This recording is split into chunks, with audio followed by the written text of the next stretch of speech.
네, 반갑습니다. 마음호수 심리상담소의 김진겸 소장입니다. 오늘은 강박증 치료 원리를 마음속에 각인하고 어떻게 해야 하는지를 설명하기 위해서 비유적인 이야기를 통해 구체적으로 설명해 보겠습니다. 우리가 지난 시간에 강박증 치료 목적을 뭐라고 했을까요? 무의식을 가르친다 라고 했습니다. 오늘은 어떻게 가르칠지에 대한 대답을 해보도록 하겠습니다. 비유적으로 우리의 무의식을 코끼리와 같다라고 이야기하곤 합니다. 이때 우리의 의식은 코끼리 위에 타고 있는 기수와 같습니다. 기수는 코끼리보다 현명하고 똑똑하지만 힘은 비교하기 힘들 정도로 코끼리가 강합니다. 그래서 어떤 상황이 생겨서 코끼리가 놀라서 난동을 피우거나 원하지 않는 방향으로 뛰어간다면 그 순간 기수는 속절없이 당하는 상황이 생길 겁니다. 다른 상황으로 표현하면 인간은 이성적이지만 사실 감정의 힘이 훨씬 세다는 겁니다. 결국은 감정적인 선택을 하게 된다는 것도 같은 맥락입니다. 강박증은 이성적으로는 자신의 행동이 현실적이지 않다는 것을 알면서도 어쩔 수 없이 당하는 상황이 반복되곤 합니다. 이는 강박증이 이성적으로 판단해서 작용하는 현상이라기보다는 무의식적으로 반응하는 작용에 가깝기 때문입니다. 마치 코끼리 위에 앉은 기수가 생각하는 방향과는 다르게 코끼리가 무언가에 놀라서 날뛰는 모습과 비슷합니다. 현실에서는 아무런 문제가 없음에도 공포 반응이 활성화되는 겁니다. 무의식은 상상하는 힘입니다. 비현실적인 망상적 공포를 무의식이 상상하기 때문에 몸에서 가짜 경보가 울리는 현상입니다. 강박증을 치료한다는 것은 어쩌면 이렇게 날뛰고 있는 코끼리를 어떻게 훈련시킬 것인가의 문제로 바라볼 수도 있을 겁니다. 이렇게 날뛰는 코끼리를 보면서 기수가 같이 날뛰면 어떻게 될까요?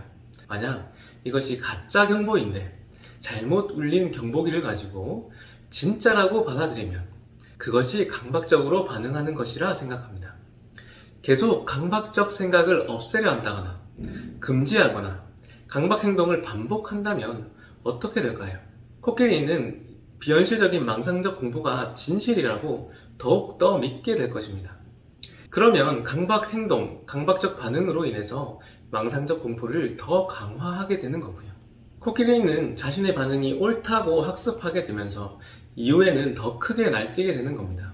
더 큰 상상을 하게 된다는 것입니다. 반대로 증상을 완화시키기 위해서는 우리는 같은 상황에서 기존과는 다른 반응을 해야 합니다. 그래서 우선 기수부터 코끼리가 잘못된 반응을 한다는 것을 알아차려야 합니다. 코끼리가 난동을 피운 이후에라도 올바른 방향으로 반응하도록 훈련을 시켜줘야 할 책임이 있는 겁니다. 우선은 반응을 지연시키도록 유도하는 것도 방법일 것이고 더 나아가서는 반응을 멈추는 형태로 가야 할 겁니다.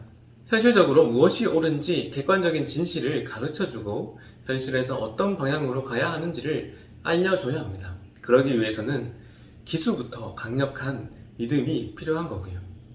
지금 일어나고 있는 강박적 상황이 비현실이자 허상이라는 강력한 믿음이 필요합니다. 실제로 현실에 문제가 생긴 것이 아니라 코끼리가 착각해서 잘못 반응하고 있다. 즉, 잘못된 알람이 울린 것이라는 확신입니다. 불안하고 찝찝한 느낌은 알람일 뿐이라는 강한 확신이 필요합니다. 실제로 불이 나지 않았는데 알람이 잘못 울릴 수 있습니다. 알람이 울렸다고 해서 즉각적으로 불이 났다라고 확신하면 안 된다는 겁니다. 그렇게 믿음을 가진 상태에서 반복적으로 훈련시켜야만 이후에 같은 알람이 울리더라도 다른 반응을 해낼 수 있는 거고요. 날뛰는 반응을 하는 게 아니라 아무런 반응을 하지 않는 겁니다. 그러면 어떻게 이런 강력한 믿음을 가질 수 있는가를 알아야 합니다. 그리고 제대로 올바르게 코끼리 같은 무의식을 훈련하고 교육하기 위해서는 우선 무의식이 무엇을 믿는지를 알아야 하고요. 다시 말해 무의식이 가장 신뢰하는 정보가 무엇인지를 알면 조금 더 무의식을 다루는데 수월할 수 있을 겁니다. 우리가 무엇을 경험하든 그 경험은 세 가지로 구분할 수 있습니다. 바로 생각이거나 감정이거나 감각이거나 이 세 가지입니다. 여러분이 어떤 경험을 하든 그것은 생각이거나 감정이거나 감각적인 무언가일 겁니다. 감각적인 것은 보고 느낄 수 있는 행동 차원도 포함입니다. 그 중에서 가장 현실성이 떨어지고 진실도가 낮은 것은 생각입니다. 현실성과 진실도가 낮다는 것은 그만큼 신뢰도가 떨어지고 믿기가 힘들다는 의미입니다. 생각은 하루에도 10,000가지 이상을 할 정도로 걱정, 잡념 등 망상인 경우가 대부분입니다. 그것들이 다 현실이라면 인생은 정말 괴로울 겁니다. 심지어 제가 아무리 100억을 하루 종일 10년을 넘게 생각한다고 해서 그 100억이 제 현실로 나타나진 않습니다. 당연한 상식입니다. 생각 자체는 하나의 아이디어입니다. 생각은 무한한 가능성의 집합이고요.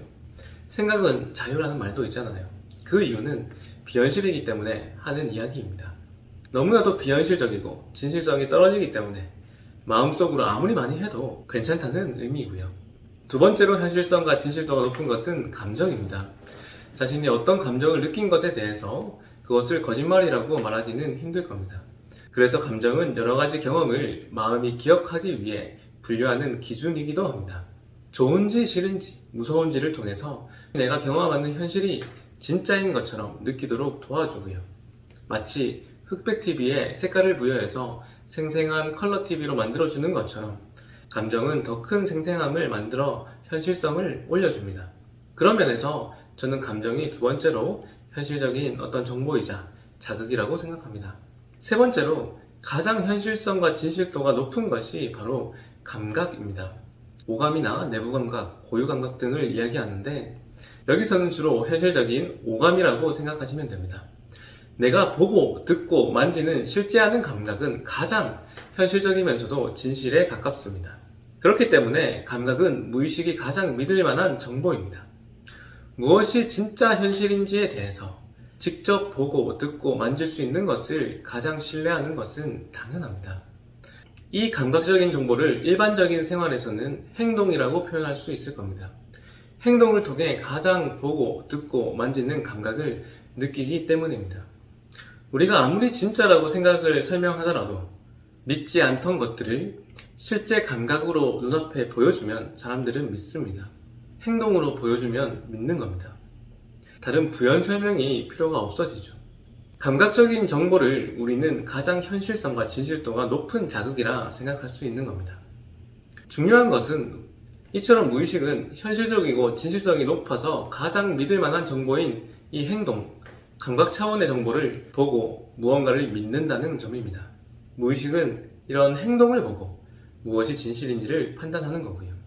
그래서 내가 100번, 1000번 머리로 강박적 생각이 진실이 아니라고 생각을 하더라도 한 번 강박 행동을 하면 소용이 없어지는 겁니다. 머리로는 아무리 아니다 라고 외면하더라도 행동으로 보여주면 무의식은 그 행동을 보고 역시 강박적으로 불안해하는 알람이 진실이라고 믿게 되는 거고요. 머리로는 강박적인 공포이고 그럴 리 없다고 아무리 외쳐도 현실에서 비현실적인 행동을 해버리면 그 비현실적인 행동이나 반응 때문에 그것이 진실이라고 무의식은 믿어버리는 겁니다.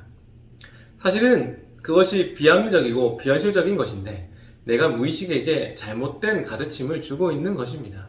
이러한 원리와 본질, 진실을 모른 채로 강박증과 타협하기 때문에 아무리 노력해도 강박증과의 싸움에서 지게 되는 거고요. 강박증을 극복하기 너무나 힘든 이유 중 하나입니다. 한 번의 잘못된 행동과 반응이 겨우 공들여 쌓은 탑을 도미노처럼 무너뜨리기 때문입니다.